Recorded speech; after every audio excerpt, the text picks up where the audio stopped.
Sir కొంచెం షాకింగ్‌గా అనిపించింది నాకు. ఎయిడ్స్ ఇంకా ఆన్‌లో ఉంది. ఎయిడ్స్ పాండమిక్‌లో మనం ఇంకా సర్వైవ్ అవుతున్నాము అన్నది తెలుసుకోవడానికి చాలా షాకింగ్‌గా ఉంది సార్. టు స్టార్ట్ విత్ బేసికల్‌గా.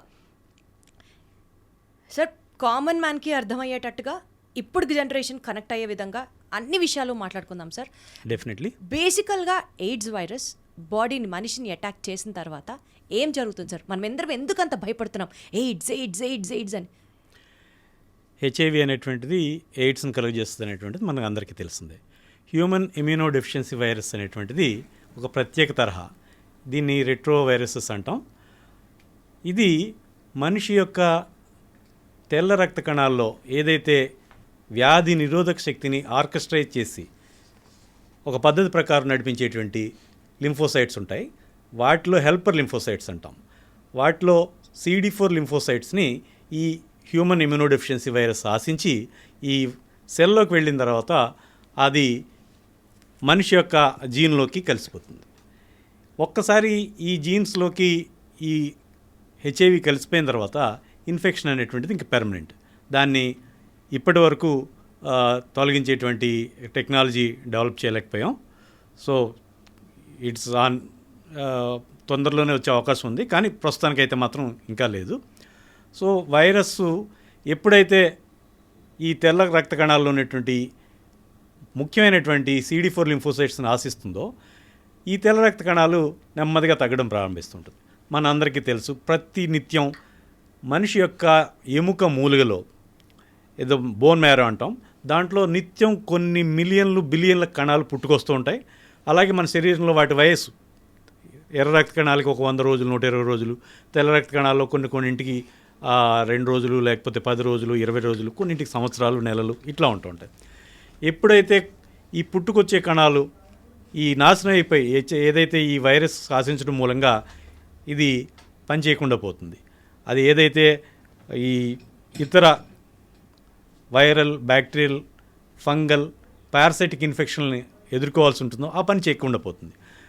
అటువంటి సందర్భంలో ఈ శరీరంలో పుట్టుకొచ్చేటువంటి కణాల కంటే కూడా నాశనం అయ్యేటువంటి కణాలు ఎక్కువైపోయినప్పుడు, ఆ ఈక్విలిబ్రియం దెబ్బతిన్నప్పుడు, ఎప్పుడైతే ఈ CD4 లింఫోసైట్స్ సంఖ్య సాధారణంగా 500 నుంచి 1500 ఉంటాయి మిల్లీలీటర్కి, ఇది ఒక 200 లేదా ఆ స్థాయికి పడిపోయిన తర్వాత ఈ హెచ్ఐవికి గురైనటువంటి వ్యక్తి వివిధ అనేకమైనటువంటి సాంక్రమిక వ్యాధులు, మన చుట్టూ అనేక రకాల జబ్బులు, జగ్గులు, జ్వరాలు, అట్లాగే డయేరియాలు, టీబీ జబ్బులు, న్యూమోనియాలు, మెనింజైటిస్కి సంబంధించినటువంటి బ్యాక్టీరియా, వైరస్ ఇవన్నీ చుట్టూ ఉంటాయి. మనం ఈ బ్యాక్టీరియా, వైరస్, ఈ సూక్ష్మజీవుల యొక్క మేఘాల్లో జీవిస్తున్నాం. వాటి మధ్య మనం ఉన్నాం, మనతో పాటు అవి లేవు. సో అవి ఈ వైరస్కి గురైన హెచ్ఐవి బాధితుడి యొక్క శరీరంలో చేరి అనేక జబ్బులను కలుగజేసి ప్రాణాంతకు కూడా కావచ్చు. ఎప్పుడైతే ఈ సీరియస్ జబ్బు ఏదైనా సోకి హెచ్ఐవి సోకినటువంటి వ్యక్తి ఒక సీరియస్ ప్రాణాంతకమైనటువంటి జబ్బు బారిన పడతాడో దాన్ని ఎయిడ్స్గా భావిస్తూ ఉంటాం. అచ్చా, సో హెచ్ఐవి వైరస్ బాడీలో అటాక్ అయిన తర్వాత ఏదైనా సరే ఇతరత్ర వైరస్లు కూడా అటాక్ చేస్తే అది సీరియస్ కాంప్లికేషన్ అయితే that we have to coat it as HIV. అవును, ఇదంతా కొన్ని సంవత్సరాల పాటు ఉంటుంది. నెమ్మదిగానే తగ్గుతుంది CD4 లింఫోసైట్ సంఖ్య, అది ఒక్కసారిగా తగ్గిపోదు. అంటే ఇప్పుడు వైరస్ బాడీలోకి అటాక్ అయిన తర్వాత సార్, మీరు చెప్పినట్లు CD4 లింఫోసైట్స్ని అటాక్ చేసిన తర్వాత ఎంత కాలానికి మనకి ఈ ఎయిడ్స్ సిమ్టమ్స్ అనేవి కనిపిస్తూ ఉంటాయి?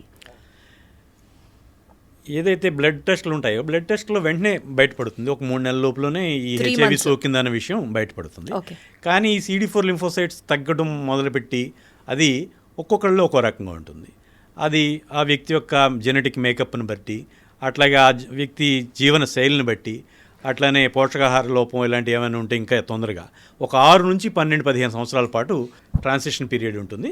ఈ ట్రాన్సిషన్ పీరియడ్ ఒక 15 సంవత్సరాలు మ్యాక్సిమం ఉంటుంది. కొంతమందిలో 6 ఏళ్ళకి 5 ఏళ్ళకి కూడా సిక్ అయిపోతారు. సో బేసికల్గా సార్ హెచ్ఐవి అటాక్ అయింది అన్న వెంటనే ఇట్ ఈస్ నాట్ డ్రెడ్ఫుల్ అయితే? డెఫినెట్లీ డ్రెడ్ఫుల్ కాదు. సో ఈ 3 months లోపు మనకి బ్లడ్ టెస్టుల్లో తెలుస్తుంది అని అంటున్నారు కదా, బేసిక్ టెస్ట్లు ఏంటి సార్? ఎలాంటి టెస్టులతో జనాలు తెలుసుకోవాలి? ఎలిసా టెస్ట్ అంటూ ఉంటాం. ఎలిసా టెస్ట్లో రకరకాలు ఉన్నాయి. దాంట్లో క్యాసెట్ ఎలిసా అంటాం. అది ఏదైతే మనం ల్యాబ్లో చేస్తూ ఉంటారు, ట్రైడాట్, ఇన్స్టీ ఇట్లాంటి చిన్న చిన్న టెస్టులు ఉంటాయి. అట్లా కాకుండా ఎలిసా అనేటువంటిది బ్లడ్ బ్యాంకుల్లో చేస్తారు ఇలాంటి టెస్టులు. అలాంటి వాటి వల్ల తెలుస్తుంది. ప్రాథమికంగా తెలిసిన తర్వాత వెస్ట్రన్ బ్లాట్, తర్వాత వైరల్ లోడు, CD4 కౌంట్ ఇవన్నీ చూసి వైరస్ యొక్క ఉధృతి ఏ రకంగా ఉంది, మనిషి యొక్క వ్యాధి నిరోధక శక్తి ఏ మేరకు తగ్గింది అనేటువంటిది అంచనా వేస్తూ ఉంటాం. సార్ బేసికల్గా స్కూల్లో కాలేజ్లో చదువుకున్న నాలెడ్జ్ ప్రకారం అడుగుతున్నాను సార్. బ్యాక్టీరియా, ఫంగస్ అంటే వాటికి స్పెసిఫిక్గా డిఫైన్డ్ మందులు ఉంటాయి. వైరస్ అంటే ఇట్ కీప్స్ ఆన్ చేంజింగ్, కాబట్టి దానికి స్పెసిఫిక్గా మందులు అన్నవి ఉండవు అన్నది ఒక యాంగిల్ అయితే, ఎయిడ్స్లో స్పెసిఫిక్గా సార్ హెచ్ఐవి వైరస్ బాడీని అటాక్ చేసిన తర్వాత బాడీలో వచ్చిన చేంజెస్ అండ్ మెడికేషన్కి అది పనిచేసే విధానం ఎలా ఉంటుందో చెప్పండి సార్. మీరు ముందే చెప్పినట్టుగా చిన్నప్పుడు మనం చదువుకున్నప్పుడుకి వైరస్కి సంబంధించి అనేక మందులు లేవు. ప్రస్తుతం హెచ్ఐవితో సహా హెపటైటిస్ బి, హెపటైటిస్ సి ఇలాంటి అనేక రకాలైన జబ్బులకి, వైరస్లకి వ్యతిరేకంగా పనిచేసేటువంటి చాలా మందులు వచ్చినాయి. సైటోమెగలో వైరస్ కానివ్వండి, లేకపోతే హెర్పిస్ సింప్లెక్స్ వైరస్ కానివ్వండి, ఇలాంటి వీటన్నింటి కూడా మందులు వచ్చినాయి. సో గత ఇప్పుడైతే మాత్రం చాలా వాటికి మందులు ఉన్నాయి, చాలా వాటికి లేవు కూడా. సో ఈ వైరస్ బారిన పడ్డ వాళ్ళకి ఇప్పుడు యాంటీరెట్రోవైరల్స్ దాదాపు 25 రకాల మేరకు ఇంట్రడ్యూస్ చేశారు. 25 రకాల మందుల్లోనూ వివిధ కాంబినేషన్లో 3 కొంచెం అటు ఇటులో వాడతాం పరిస్థితిని బట్టి. సో నేనైతే ఒక 2 డ్రగ్ కాంబినేషన్ మొదటి నుంచి వాడుతున్నాను. అది దాని గురించి తర్వాత మాట్లాడదాం. 100% సార్, దాని గురించి మనం మాట్లాడి తీరాలి. అసలు ఈ హెచ్ఐవి వైరస్ ఫిజియాలజీ గురించి ఫస్ట్ మాట్లాడుతున్నాం కాబట్టి సార్, మనకి కోవిడ్ అప్పుడు వేరియంట్స్ ఏవో పేర్లు విన్నాం, డెల్టా వైరస్ అని, ఆమ్ని వేరియంట్ అని, ఇట్లా అలా హెచ్ఐవి వైరస్లో కూడా ఈ particular variant of virus attack చేస్తే హెచ్ఐవి వస్తుంది అనేమన్నా ఉందా, or else any HIV virus is dreadful అని అంటారా? హెచ్ఐవి ఇన్ఫెక్షన్ ఎస్టాబ్లిష్ అయిన తర్వాతే మనం హెచ్ఐవి ఇన్ఫెక్టెడ్ అంటాం మనం. కాబట్టి ఎనీ వైరస్ దాంట్లో 2 ప్రధానమైన రకాలు ఉన్నాయి, హెచ్ఐవి1, హెచ్ఐవి2.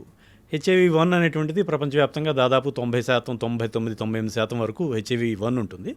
హెచ్ఐవి2 అనేటువంటిది చాలా తక్కువగా ఉంటుంది, ప్రధానంగా ఆఫ్రికా దేశాల్లో ఉంటుంది. మనకు కూడా హెచ్ఐవి2 అనేటువంటిది ఉంది.